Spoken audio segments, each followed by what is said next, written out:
ignore the fact that my glasses are lopsided, and if I have a lisp, it's because my ear is blocked. And for some reason, every time my ear is blocked, I get a slight lisp, or my words just kind of sound more jumbled together. I don't know. Hi guys, it's Silver Wolf. Remember how I said I wasn't gonna buy books until I read a good majority of the books on my shelves? Yeah, well, shit happens. A lot of the books that I have bought, there's a trilogy that I got, and the only reason that I got the full trilogy without reading any of the books, which I'll talk about in a second, is because of the covers. The covers look really cool. 2 of them I got because they're books that are constantly like out of stock, or it's hard to find them, at least for me. So I got them so that I didn't have to worry about that, because I do think I will like them. There's some manga that again are constantly out of stock because it's a very old manga. Well, very old. It's an older manga series, and then 2 of them are sequels to a book that I've recently just finished and I really want to get into it. But yeah, so this is a book haul.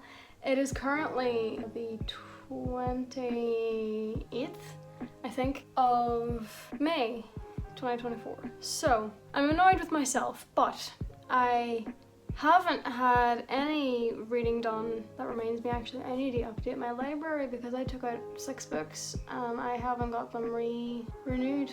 I'm gonna have to do that after I film this. But I haven't done any updates to my journal because throughout all of that, there was personal stuff happening. There was also just a lot happening in this house because my mum, well, not my mum, my sister and her boyfriend have now moved over to Australia.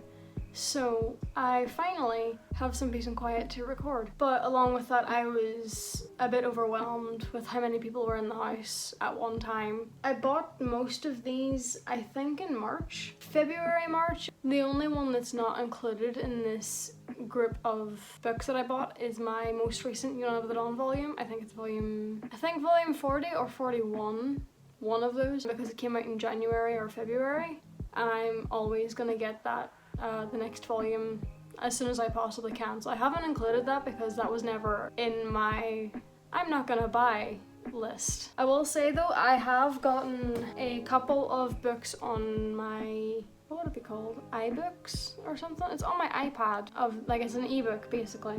I've gotten a couple of those. I got a load of free ones, mostly like classic books, because I want to do a few different videos of like trying out classics, trying out specific authors or genres kind of thing. So a lot of my ebook ones are stories that I'm not sure whether or not I'll actually like, so then I don't have to worry about, you know, selling the physical copy because it's just an ebook. I don't have to worry about where it's going. Those are more for books I'm not entirely sure about whether or not I'll like, but I want to challenge kind of thing. I'm just gonna go into this, but they're not, I'm not saying them in the order that I bought them. I'm gonna start with the manga and then go straight into regular books. But the manga that I got was just 4 volumes, which is Kimi ni Todoke, or From Me to You, volume 2, 5, 6, and 10. I have a whole load of Kimi ni Todoke volumes. There's just a few random ones that are constantly out of stock. A few of them have come back into stock in Waterstones, but these are the first 4 that I got off of Waterstones. For anyone who doesn't know, Kimi ni Todoke by Karuho Shina is about a girl called Sawako Kuronama who's very antisocial, struggles to talk to people. Now that I think about it, I think she might be a bit autistic coded. I don't know. Finds it very difficult to talk to people. She's very awkward, sometimes struggles to communicate her thoughts properly and ends up having a miscommunication, but once she's encouraged to speak her mind, then she explains it properly. But she's very sweet, very lovable, but she becomes friends with, I haven't watched this in a while, so I need to find the names again. Yano and Yoshida are her friends. They become friends with Sawako through Kazuhaya, I think that's his name. He notices her and becomes friends with her because she's the one who tells him, hey, if you're looking for this school, it's this way, because he's a new student. I think he's friends with a few people at the school, but he's just switched schools. I think that's what it was. So he is new, but he does know a few people. But he's very popular. He's a very popular kid. immediately takes a liking to her because she stopped and gave him directions to the school and was very sweet. And then he realizes very quickly that she's kind of outcasted in the school. Everyone's kind of scared of her or just does not like her. So then he interacts with her himself, and that starts getting Yano and Yoshida to also talk to her because they're friends with Kazuhaya. And then all three of them kind of realize as they're around her longer, like, hey, she's not actually a bad person. The way that this is set up is kind of, it's very childish, but it makes sense because they're in high school. She basically, everyone thinks that she can control ghosts. Because of the way her hair is, that's her in the middle, because of the way her hair is, she's always compared to the girl from The Ring and is called Sadako instead of Sawako, which I forget what Sadako means. I'm pretty sure Sadako is the name of the girl from The Ring, so they always call her that because her hair is always covering her face because she's always awkward and looking down, which makes her hair cover her face more. But basically it is just following her through finding friendships and getting more comfortable with herself and her crush on Kazuhaya. It's a very, very cute story. I actually found this through the live action movie first, which I adore. I love it. I think I started the anime, but I think because I watched the live action first, I prefer the live action over the anime. But I have only read, I don't think I've even read the first volume because I wanted to wait until I got the whole thing. Because I know I'll love this. I know I'll adore this. But yeah, so I got the 4 volumes that I'm missing. I am still missing a good few. Next is the trilogy that I haven't read any of the books in yet, which is Daughter of the Pirate King. I do actually have another copy of Daughter of the Pirate King already. I had that for ages. This here is the one that I have already. Also, it's by Trisha Levenseller. I couldn't for the life of me get the Daughter of the Siren Queen version of this, and I couldn't find Vengeance of the Pirate Queen in this style, so I just have this. I'm probably gonna sell this one, to be honest, but it's very cute. I'm so annoyed. I found this one on Amazon, I think, but it's the Waterstones edition, so it has this in the inside, which is really cool. I like the design of these covers. They're consistent and they're very cool. But I had found on eBay, because I couldn't find the hardback versions of these two, that's the third one, the Vengeance one is the third. The first and the second book, I could only find in paperback, and I hate having 2 different formats. Is that what it's called? Like a paperback and a hardback in the same series. I hate it. It fries my fucking brain. It said on eBay that they were hardback, so I got them. And then I got them. They're not hardback, they are paperback. But the person said that eBay had put it under hardback even though they themselves had put it under paperback. So that was a bit of eBay's fault. I'm gonna have to read the back of this because I don't remember what this is about. 17-year-old Alosa, daughter of the feared Pirate King, is on a mission. She must retrieve an ancient hidden map, the key to a legendary treasure trove. The catch? Alosa needs to conceal her considerable combat skills and allow herself to be captured by her enemies, giving her the perfect opportunity to search their ship. More than a match for the ruthless pirate crew, Alosa has only one thing standing between her and the map, her captor. The unexpectedly clever and unfairly attractive first mate, Ridden, which is a horrible name, I will say that. But luckily, she has a few tricks up her sleeve, and no lone pirate can stop the Daughter of the Pirate King. That's what the first one's about. The second one is obviously Daughter of the Siren Queen. So she finds out her mum's a siren, so she's part pirate, part siren, and then something happens that she has to take vengeance. So, I am interested and excited to read this trilogy. I just really wish and hope that I can somehow find hardback versions of the first 2 volumes and trade these to someone who wants the paperbacks. That's unlikely to happen. I might just have to get the paperback version of The Vengeance of the Pirate Queen and just have it as a trilogy of paperbacks. Then I have The Kingdom by Jess Rothenberg. Whenever I first got this, actually, I misunderstood what the book was about.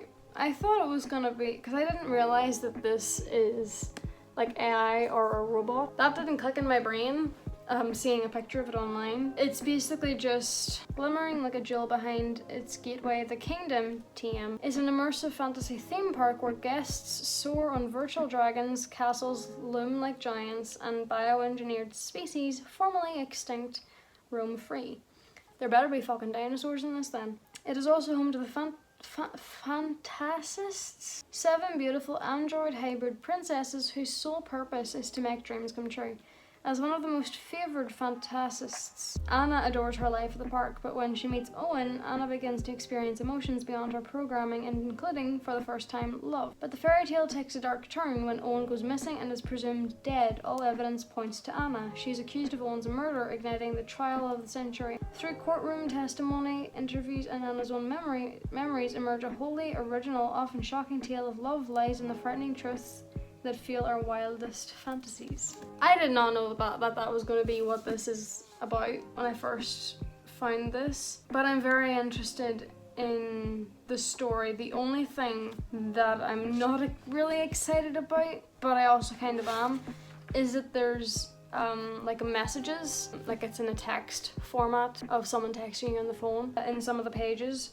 There's also the court transcripts format for when they're in court. So you're seeing the memories and you're also seeing them in court, which is a cool format. I'm just not very good with those kind of formats, but we'll see how it goes. I am interested in it still, but this is one of the books that kept going out of stock or I just couldn't find it.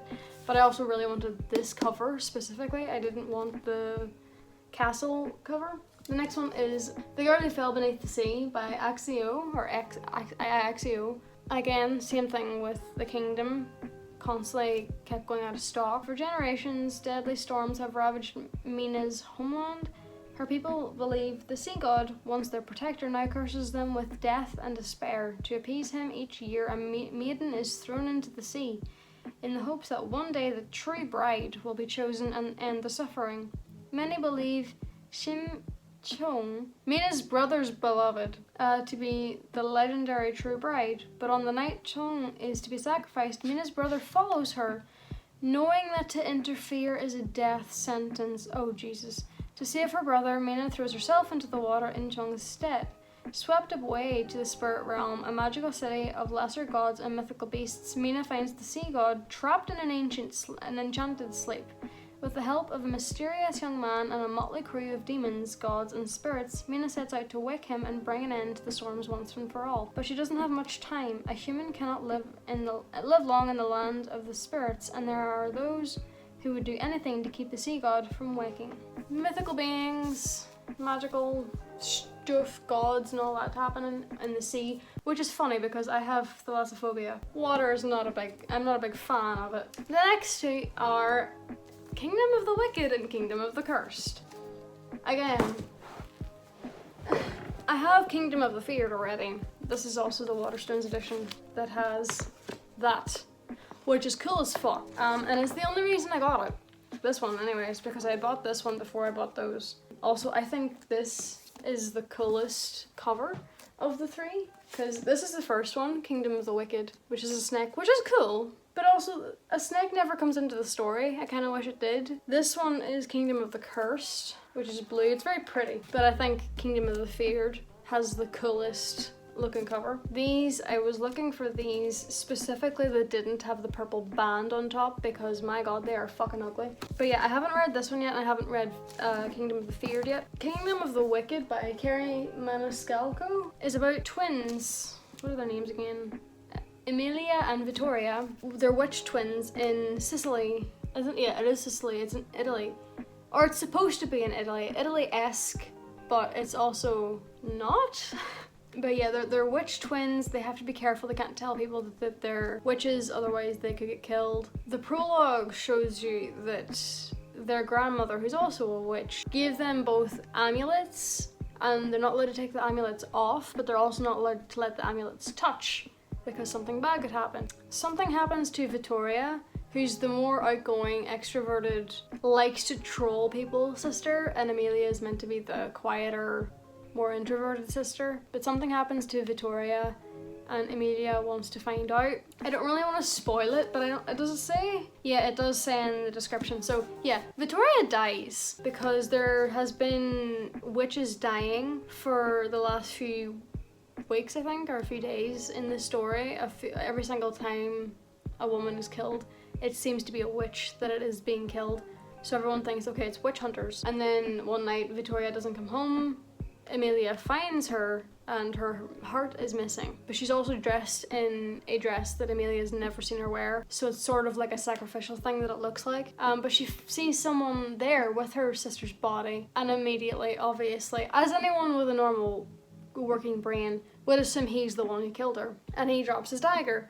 She takes the dagger, processes the fact her sister's dead, mourns her, has the funeral and all that. And then she uses the dagger to summon whoever that was that dropped the dagger, the guy that was with her sister when she found her dead, and summons him into a circle that keeps him there. He can't leave the circle. And it turns out it is the god of wrath. There are 7 gods. Well, they're not gods. They're devils, basically.